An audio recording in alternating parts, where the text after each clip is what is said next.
बाद में हम एक बड़ा सा सफेद कमरा देखते हैं जिसमें एक जापानी आदमी लेटा हुआ था। अचानक से जब उसकी आंख खुली तो खुद को इस बड़े से खाली कमरे में देखकर वो थोड़ा घबरा गया। कुछ देर बाद वो इधर उधर देखने लगा। जब वो एक दीवार के पास गया तो उसने देखा कि दीवार से कुछ बाहर निकला हुआ था। थोड़ी जांच करने के बाद जब उसने उस अजीब सी चीज के सिरे को दबाया तो उसने देखा कि दीवारों से हजारों बेबी एंजल्स बाहर निकलने लगे, पर थोड़ी ही देर में वो सब वापस दीवार के अंदर चले गए। बस उनके शरीर का थोड़ा सा हिस्सा बाहर रह गया। अब उस आदमी को समझ आया कि ये अजीब सी दिखने वाली चीज असल में थी क्या। एक आवाज हमें बताती है कि जिंदगी के इस दौर को सीखना कहते हैं। उस बटन की सच्चाई जानने के बाद वो आदमी अपनी उंगली सूंघने लगा। उसने खूब शोर मचाया कि अगर कोई आसपास हो तो उसकी मदद करे, लेकिन जब उसे कोई जवाब नहीं मिला तो वो एक के बाद एक अलग अलग बटन्स को दबाने लगा। हर एक बटन से नई नई चीजें कमरे में गिरने लगती। कभी टूथब्रश निकल आता तो कभी एक बड़ा सा गुलदस्ता। उसने हिसाब लगाया कि एक बटन को दबाने से एक पर्टिकुलर चीज ही बाहर आती थी। उसने अपनी इस थ्योरी को टेस्ट करने के लिए एक ही बटन को बार बार दबाकर चॉपस्टिक्स का ढेर लगा दिया, लेकिन अगले बटन को दबाते ही एक शॉपिंग कार्ट तेजी से निकला और जोर से उसके पैर पर लगा, जिसकी वजह से वो दर्द में चिल्लाने लगा। जब उसने अगले बटन को दबाया तो वो ट्रांसफॉर्म होकर एक बच्चे के पिछवाड़े में बदल जाता है, जिसने उसके मुंह पे पात दिया। इसके बाद उसने अलग अलग बटनों को दबा दबा कर ढेर सारी चीजें इकट्ठा कर ली। जब वो एक बॉल से खेल रहा था तो वो जाकर एक बटन पर लगी, जिससे सुशी नाम की एक लजीज जापानी डिश बाहर आई। वो खुश था क्योंकि उसे वाकई में बहुत भूख लगी थी। वो सोच रहा था कि सुशी के साथ साथ सोया सॉस भी मिल जाए तो मजा आ जाएगा, पर उसके बार बार बटन दबाने के बाद भी हर बार सिर्फ सुशी ही निकलती।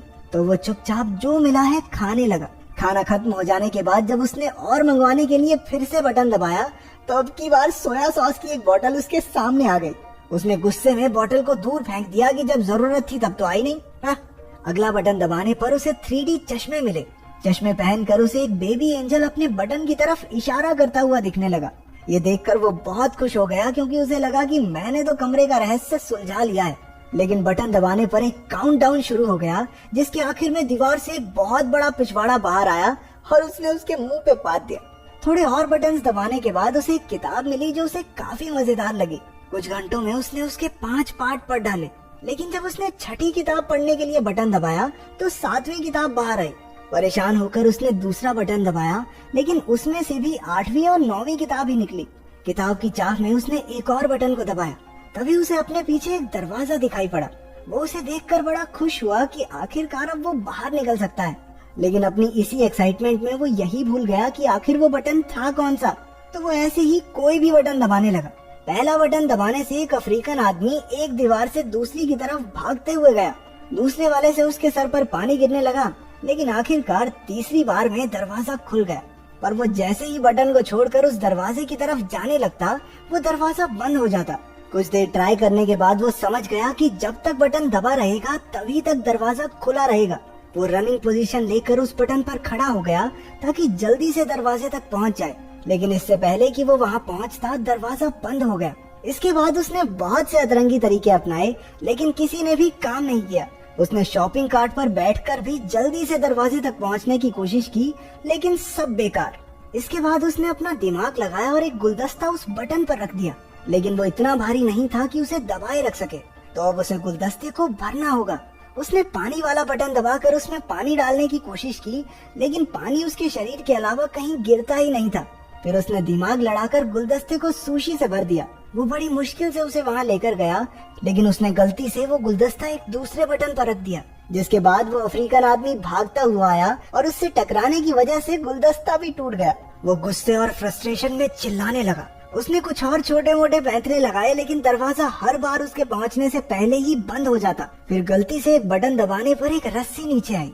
उसने हिसाब लगाया कि रस्सी से झूलकर वो जल्दी से दरवाजे तक पहुंच सकता है, और ऐसा हुआ भी। लेकिन जब उसने दीवार के पीछे मौजूद दरवाजे को खोलने की कोशिश की तो पता चला कि इसे खोलने के लिए एक चाबी की जरूरत थी। वो दीवार के बंद होने से पहले कमरे में वापस आ गया। जब उसने गुस्से में दीवार पर लात मारी तो एक चाबी हवा में तैरने लगी, लेकिन दरवाजे की ही तरह ये चाबी भी बटन छोड़ते ही थोड़ी देर बाद गायब हो जाती। अब उसे कोई तरीका निकालना होगा जल्दी से चाबी लेकर दरवाजे तक पहुंचने का, लेकिन जब उसने चाबी वाला बटन फिर से दबाया तो दीवार में से एक कुत्ता बाहर निकलकर उस पर भौंकने लगा। वो फिर से कंफ्यूज हो गया क्योंकि सारे बटन्स एक जैसे तो दिखते थे। इसके बाद उसने सही बटन ढूंढकर उस पर सुशी का एक टुकड़ा रख दिया। एक दो बार फेल होने के बाद आखिरकार वो चाबी लेकर दरवाजे तक पहुंच ही गया। लेकिन अभी मुसीबत खत्म नहीं हुई थी। दरवाजे के ऊपर की तरफ एक नंबर वाला लॉक भी था।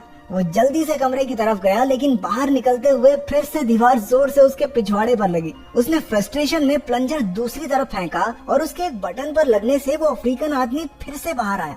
लेकिन अब की बार उसने नोटिस किया कि उस अफ्रीकन आदमी के सर पर 3 नंबर लिखे हुए थे और शायद उसी नंबर से वो ताला खुलेगा। क्योंकि दीवार बार बार बंद हो जाती थी तो उसने 3 बार में वो ताला भी खोल दिया। दरवाजा थोड़ा जाम सा लग रहा था तो उसे थोड़ी एक्स्ट्रा जान लगानी पड़ी और इतने में दीवार भी वापस नीचे चली गई। वहाँ पर इतनी जगह थी ही नहीं कि वो दरवाजे को पूरा खोल सके। वो हताश हो गया और वहीं बैठकर रोने लगा। उसे कमरे के अंदर का समय याद आ रहा था। उसे एहसास हुआ कि कमरे में उसके पास कितना कुछ था। हाँ, वो बाहर नहीं जा सकता था, लेकिन जो चीजें उसके पास थी उसने समय रहते उनकी कदर नहीं की।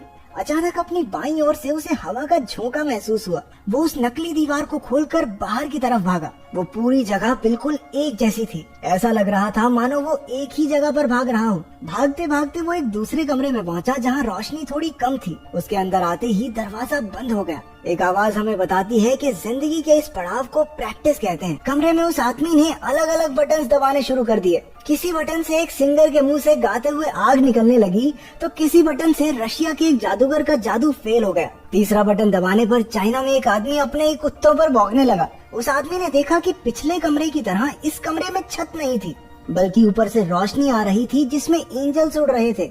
इस बार उसके दिमाग में बहुत अलग चीज आई। उसने बटन्स को दबाने की बजाय उन्हें पकड़कर ऊपर चढ़ना शुरू कर दिया। वो कामयाब रहा और हर बटन के दबने से दुनिया के अलग अलग कोनों में कमाल की चीजें होने लगी। कहीं फूल खिलते तो कहीं कोई हाथी फिसल जाता। जैसे जैसे वो ऊपर जाता गया तो कहीं टोस्ट बनने लगे तो कहीं इंसान चांद तक पहुंच गए। जब तक वो ऊपर पहुंचा उसकी दाढ़ी और बाल बहुत बढ़ चुके थे। अब उसे दीवार पकड़ने की जरूरत नहीं थी, वो भी बाकी एंजल्स की तरह हवा में उड़ता जा रहा था। एक आवाज हमें बताती है कि उसने अब भगवान का दर्जा पा लिया है और अब पूरी दुनिया उसके हिसाब से चलेगी। आखिर तक आते आते उसके चारों ओर सफेद पंख उड़ने लगे जो उसे आखिरी कमरे तक ले गए। इस कमरे की दीवार पर पूरी धरती का नक्शा बना था और वहाँ अब तक का सबसे बड़ा बटन भी मौजूद था। वो उसे दबाने के लिए आगे बढ़ा और स्क्रीन काली हो गई। तो अगर तुम एक दिन के लिए भगवान बनकर इस धरती पर कुछ भी बदल सको तो क्या करोगे इस ताकत से? कमेंट्स में जरूर बताना।